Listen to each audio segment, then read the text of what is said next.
Today, how to win the war with your most relentless enemy, yourself. Michael McLean, brassballsvideos.com. I am an ex-professional hockey coach, ex-amateur hockey coach turned eight-figure entrepreneur. I'm a husband, a father, and a small business owner just like you. If you would like a free copy of my brand new book, 5 Ways to Unfuck Your Life in the Next 30 Days, there's a link below in the description, brassballsvideos.com. Click on the link, print it. It's a simple 22-page book.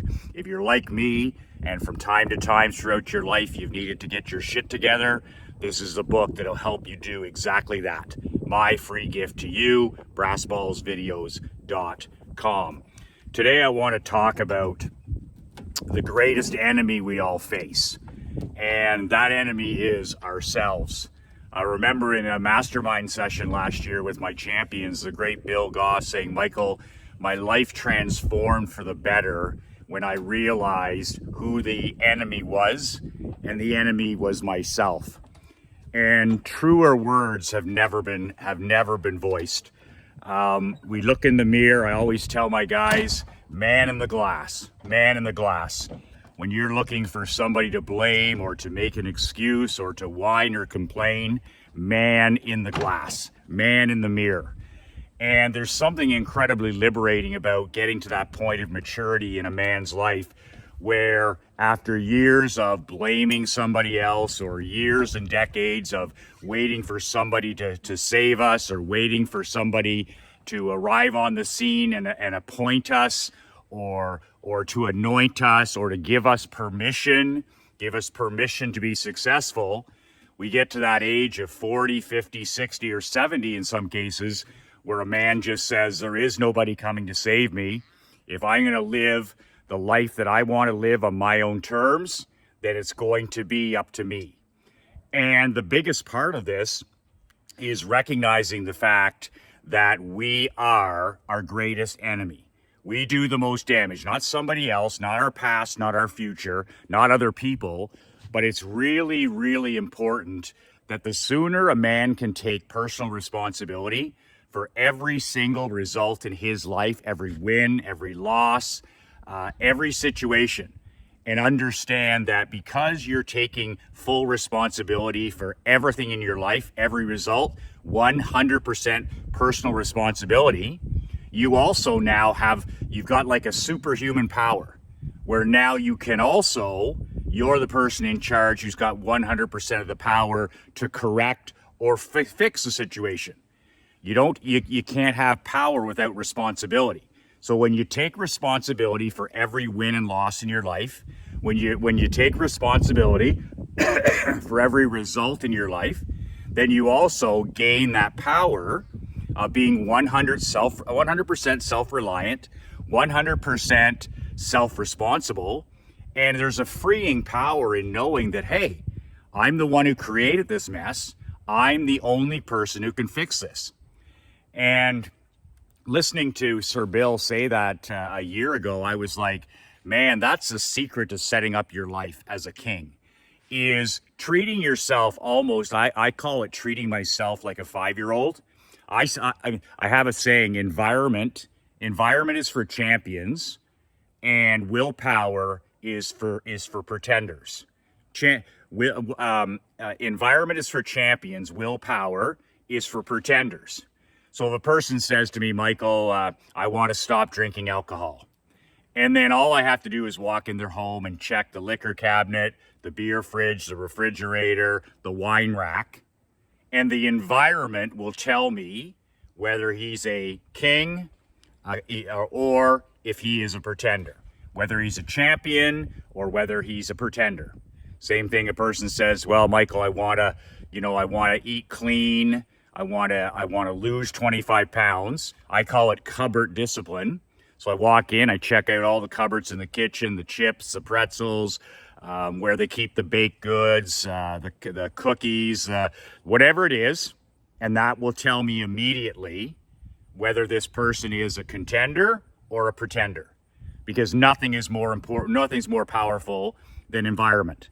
The 5 people we spend the most time with as part of your environment Okay, show me your 5 friends, I'll show you your future.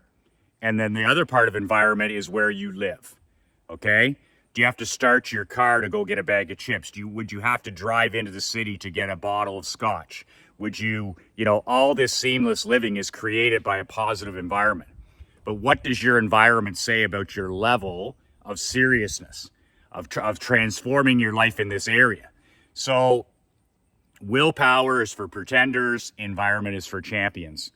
And if you start looking at it from a contrarian view like this, and you really say to yourself, I am my own worst enemy, then you can build an environment, a home, a business where you build boundaries and rules and laws and non-negotiable behaviors and guidelines that make it next to impossible for you to misbehave. So as an example here, like in our household here, if I wanted to sit down and I wanted to have a few drinks on the boat or a few drinks of out on the dock, I would literally have to get in my vehicle. I'd have to drive into town. I'd have to go to the liquor store. I'd have to buy a bottle of liquor. I'd have to buy ice. I'd have to come out here, and I'd have to go to all that work just to have a drink. Instead, when the bad wolf comes and says, Michael, you deserve to have a drink of alcohol or you've earned this, I'm able to get past that, excuse me, and not drink alcohol by simply having an environment that's supporting my goals. That's simple. I make it so difficult and so hard for me to misbehave because admittedly, I don't trust myself. I don't trust myself to eat the right foods. I don't trust myself to drink the right things. I don't trust myself to walk, to read, to write, to date my wife, to any of that stuff. So I've put in place non-negotiable rules that help me win the war against myself. I'm literally in a war against myself. You're in a war against yourself. So if you just wake up every day and check your iPhone and let things go the way they go, you have no chance. You're going to end up living somebody else's life. What I do is I have all these guidelines, lines, and boundaries in place that give me a chance every day to win the war with myself. So when I get up in the morning, my bedroom is a specific environment. There's no technology in our bedroom. There's no screens. There's no pads. There's no cell phones. I have all of my clothing laid out for my walk in the morning. I'm not stumbling around in the dark. I get ready. I get my stuff on. I say my prayer, my gratitude prayer. I splash some water on my face. I brush my teeth, and I'm downstairs. Again, I don't trust myself. I got to win the war with myself. So I have the 2 glasses of water sitting on the island from the night before. I don't want to be stumbling around in the dark and looking for, and playing around. I got the 2 glasses. I grab the 2 glasses. I come out here and look up the lake. The sun's just coming up, and I chug both of those. I don't trust myself. I treat myself like a 5-year-old.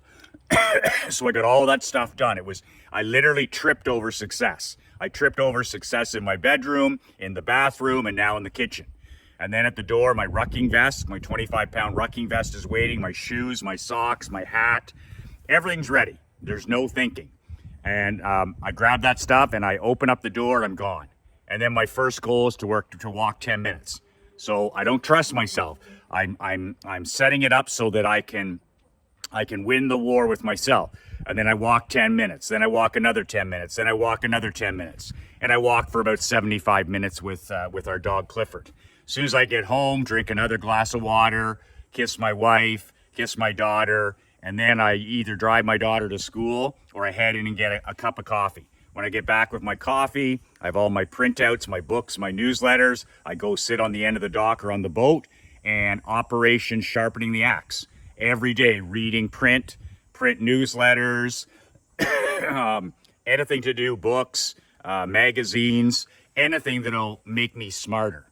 So I do that for an hour, and then after that I come in, drink a little bit more water, and then it's Operation Money Suck time, which is copywriting. Writing an email, writing an article, writing a telegram, writing a newsletter, whatever it is, Operation Money Suck, something that will bring me money. So I have all these things in place. My cell phone has been locked away since the night before when I got back in the late afternoon. I don't use up any of my very limited willpower. We all have a little bit of willpower. I want to store that in case the bad wolf ever comes to visit me. I don't want to ever use my willpower. I want to be able to get up. I want to be able to walk, read, write, shoot a video without using any willpower whatsoever. So then, if a situation arises where where my environment isn't enough, then I have excess willpower available for that. So environment is the key to winning the war with yourself. And that mindset that, I'm 100% responsible for my life. I'm 100% responsible for every win and loss. So I'm also 100% responsible for conquering and overcoming any of these visits from the bad wolf. There's two wolves inside of each person, right? There's the good wolf, there's the bad wolf. You have a good wolf, you have a bad wolf. And the one that you feed, both wolves want to feed, right? The good and the bad. And the one that survives and the one that prospers is the wolf that you feed the most. So things that feed the good wolf are reading, prayer, writing, study, exercising, going to the gym, drinking water, eating clean, good rest. Things that feed the bad wolf: drugs, alcohol, smoke, porn, excess technology, anti-social media, rat poison politics, rat poison news. Those are all things that feed the bad wolf. So once again, treating myself like a 5-year-old, I want to conquer the greatest enemy I have, which is the man in the glass. I do it all through environment. And I conserve all of my willpower for an emergency situation. The reason I'm coughing is I haven't been sick. I haven't really been sick in 20 years. And the last time I was sick was back in 2021. So 3.5 years ago. And this week here, I have been in and out of bed for 5 days. And it's interesting. In the old days, I would have just went to bed for 5 days. I would have had to stay there probably for a week, and I would have tried to sleep until I was well again, maybe a week. But because I have the environment, and because I know how to win the war with myself, I've been able to get myself back up on my feet this week a lot sooner than I normally would have, by simply understanding that even when I'm ill, environment's for champions, willpower's for chumps. So I would have laid there for 7 days. I would have lost all my strength. I would have delayed my healing. I would have taken, some flu medication. I would have went to visit the doctor. But instead, this time, and I haven't been, like I said, I've never been sick like this in 20 years. I'm 5 for 5 with my morning walk. I'm 5 for 5 with my videos. I'm 5 for 5 with my emails. I've preparing for a mastermind this Thursday, which will be later today.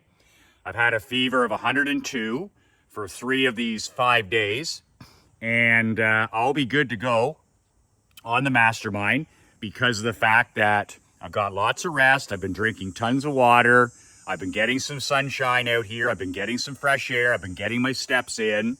I've been eating clean. I've been getting all kinds of rest, all kinds of sleep. I've been reading a little bit. I've been, like I said, but I showed up every day out of the 5. And I didn't feel like doing anything all 5 days. Admittedly, I did not feel like doing it. I didn't feel like walking. I didn't feel like reading. I didn't feel like writing. I wasn't sure I could even shoot a video yesterday. And I did. And it's amazing because these tough days are the ones that matter the most in terms of building your self-image and building your self-esteem. Even when you're 40, 50, 60, and 70, you still have to be building your self-image and your self-esteem. But it's big wins on difficult days. It's big wins, or they're basically tiny victories on tough days that make you, like when I was done these 5 walks each day, I was like, yeah. And when I excuse me, when I was able to get the PowerPoint and work with it and get the video shot, I'm like, yeah, you did it. I don't miss. I don't miss. You miss, I don't miss. So 365 videos a year, 365 emails a year, 365 days of prayer, 365 days of water, 365 days of, body weight exercises, push-ups, sit-ups, planks, squats, just going through the list. And that's what I have to do. I could not take those days off, and a lot of people would say, "Oh, just rest in bed." But I would have lost all my leg strength. I would have lost all my just would have been a mess. But because I didn't stop moving, I've started to recover, and I just believe, forcing myself to get some steps in, to get some sunshine, to get moving has helped me so much. So that's what I say, conquering. We all have to conquer the man or woman inside. And winning the war with yourself, to me, always comes down to that one big thing, which is environment and association. They're linked together. Association, the 5 people you spend the most time with, and the association, your home, your car, your gym, your office, your home office. Just remember, environments for champions, willpower's for chumps. And then when you run into a situation, maybe you're sick for a few days, maybe something happens at the office, maybe there's a death in the family, maybe it's Easter, maybe it's Thanksgiving, maybe it's Christmas, maybe you have family visiting, maybe it's the summer. All these things that can knock us off our success ritual. When you have non-negotiable rules with yourself and you set yourself up in a in a clean environment that supports what you want to do, your chances of conquering any and all times the bad wolf comes to visit, exponential. It'll all come down to association and environment. And that, my brother, is my advice for finding a way every day, every hour, every month, every week to not only conquer, but to win the war with yourself. You can download a free copy of my new book below, brassballsvideos.com. I appreciate your comments, your shares, and your likes. It takes us about 3 hours to publish one of these per day, an hour of my time, 2 hours of Marc Andre's. I just ask for 30 minutes. If there's something here that would help some other man, if they need a mental kick in the pants, share the show. That's all I'm asking. We'll keep putting in the 3 hours every day. We just ask for 30 seconds. Share the show. Share the show. And pay it forward. That's the only tax and the only price that I charge. 2 words that changed my life. 2 words that'll change yours. Be relentless.